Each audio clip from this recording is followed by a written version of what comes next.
नमस्कार, आप देख रहे हैं देवभूमि इनसाइडर। मैं हूं आपके साथ रश्मि परमार मेहर। केंद्र की महत्वाकांक्षी अग्निपथ योजना के खिलाफ विरोध प्रदर्शन लगातार जारी है। युवाओं के साथ साथ अब विपक्ष भी सड़कों पर उतर आए हैं इस विरोध प्रदर्शन के खिलाफ। आज राजधानी देहरादून में गांधी पार्क के सामने कांग्रेस के प्रदेश अध्यक्ष करण महाराज जी हमारे साथ हैं, जो एक दिवसीय सत्याग्रह पर यहाँ पर बैठे हैं। सबसे पहले तो ये बताइए कि एक दिवसीय सत्याग्रह पर आप आज बैठे हैं, क्यों लगता है अग्निपथ योजना खराब है? देखिए, ये हम नहीं कह रहे, ये परमवीर चक्र विजेता कह रहे हैं। इस बात को retired lieutenant general, retired major generals कह रहे हैं। इस बात को फौज के वो सूबेदार साहब, हवलदार साहब कह रहे हैं, जिन्होंने अपना पूरा जीवन राष्ट्र की सुरक्षा में लगाया है। क्योंकि किसी भी व्यक्ति को 6 महीने की ट्रेनिंग में आप फौजी नहीं बना सकते। मानसिक रूप से फौजी बनने के लिए कम से कम 6 से 7 साल लगते हैं, फौज के एक्सपर्ट्स कह रहे हैं। आप कैसे एक 4 साल की नौकरी वाले नौजवान से उम्मीद कर सकते हैं कि राष्ट्र की सुरक्षा के लिए अपने प्राणों की आहुति देगा? जिसको अपना भविष्य सुरक्षित नहीं महसूस हो रहा, जिसको अपने परिवार का भविष्य सुरक्षित नहीं महसूस हो रहा, वो कैसे प्राणों की आहुति देने के लिए तैयार होगा, ये समझा जा सकता है। और जनरल बख्शी ने यहाँ तक कहा है कि जो इकोनॉमी को मोदी की सरकार ने चौपट कर दिया है, इकोनॉमी को सुधारने के कई अन्य तरीके हो सकते हैं। फौज के संग एक्सपेरिमेंट्स मत कीजिए। और हम भी, कांग्रेस भी मुख्य विपक्षी दल होने के नाते अपना फर्ज निभा रही है। जिन नौजवानों का भविष्य खतरे में है, वो जब आंदोलन कर रहे थे, उनके ऊपर मुकदमे दर्ज किए गए ताकि उनकी नौकरियां ना लग सके, उनको और भयभीत किया जा रहा है। इसलिए कांग्रेस ने फैसला किया कि हम इस मामले को उठाएंगे, सत्याग्रह के मामले से लोगों को जागरूक करेंगे। और आने वाले समय में, चाहे वो बेरोजगारी का विषय हो, चाहे वो किसान आंदोलन रहा हो, चाहे आज ये फौज के संग खिलवाड़ अग्निपथ के रूप में हो, चाहे वो राष्ट्र की संपत्तियों को बेचने के मामले हो, हम भारत की जनता को अवेयर करेंगे, उनको जागरूक करेंगे और इनको सत्ता से उखाड़ फेंकेंगे ताकि आने वाले समय में भारत को सुरक्षित किया जा सके। और इसीलिए आज ये सत्याग्रह हमने शुरू किया है। महाराज जी, जो अग्निपथ योजना के खिलाफ विरोध प्रदर्शन जो युवाओं ने किया था, वो बहुत ही वायलेंट हो चुका था और काफ़ी जो रेलवेज़ है उसको भी काफ़ी नुकसान हुआ है। सड़कों पर उतरे, वो वायलेंट तरीके से उन्होंने आंदोलन किया।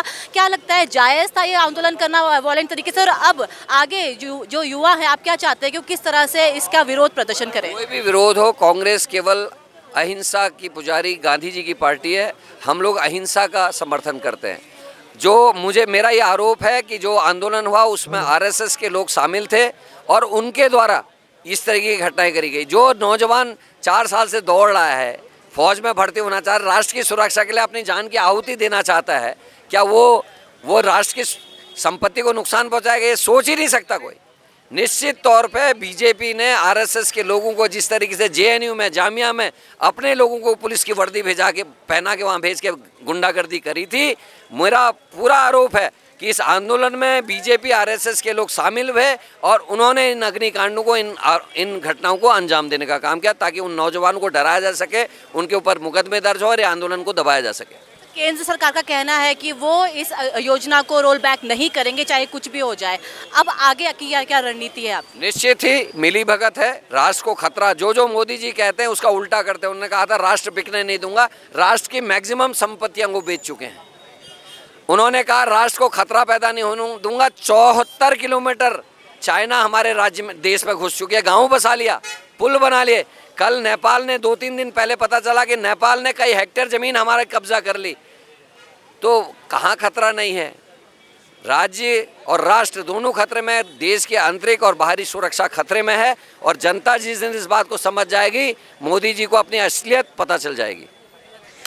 कांग्रेस के प्रदेश अध्यक्ष करण महाराज जी का कहना है कि जो अग्निपथ योजना है वो युवाओं के जो उनका भविष्य है उसके साथ खिलवाड़ कर रहे हैं जो केंद्र सरकार है। और जो केंद्र सरकार है वो सिर्फ 4 साल के लिए इस योजना को लेके आ रही है। बाकी उनका जो भविष्य है वो उनको आगे नहीं पता होगा कि 4 साल के बाद वो आगे क्या करेंगे। जो युवा है उनके साथ उनको सिर्फ बहलाया फुसलाया जा रहा है और अग्निपथ एक लॉलीपॉप की तरह उनको दिया जा रहा है। आप देख सकते हैं कि आज बारिश अभी लगी हुई है, बारिश यहाँ पर है और उसके बावजूद भी कांग्रेस इस सत्याग्रह को, एक दिवसीय जो सत्याग्रह इन्होंने रखा है, इसको बाकायदा पूरे तरह से योजनाबद्ध तरीके से वो इसका पालन कर रहे हैं। और यहाँ पर वो जो विरोध प्रदर्शन है वो बहुत ही शांत तरीके से विरोध प्रदर्शन किया जा रहा है। जो युवा हैं वो जो इसकी शुरुआत हुई थी, योजना की जो शुरुआत हुई थी, उसमें जो आंदोलन कर रहे थे, उस समय ये आंदोलन थोड़ा जो वायलेंट हुआ था, पर उसके बावजूद भी आज जो देश भर में विरोध प्रदर्शन इसके खिलाफ किया जा रहा है और विपक्ष भी अब धीरे धीरे विपक्ष भी साथ आने लगा है और विपक्ष भी एक दिवसीय सत्याग्रह के साथ इस आंदोलन में युवाओं का साथ दे रहा है। कैमरामैन आकाश के साथ रश्मि पमान में देवभूमि इनसाइडर।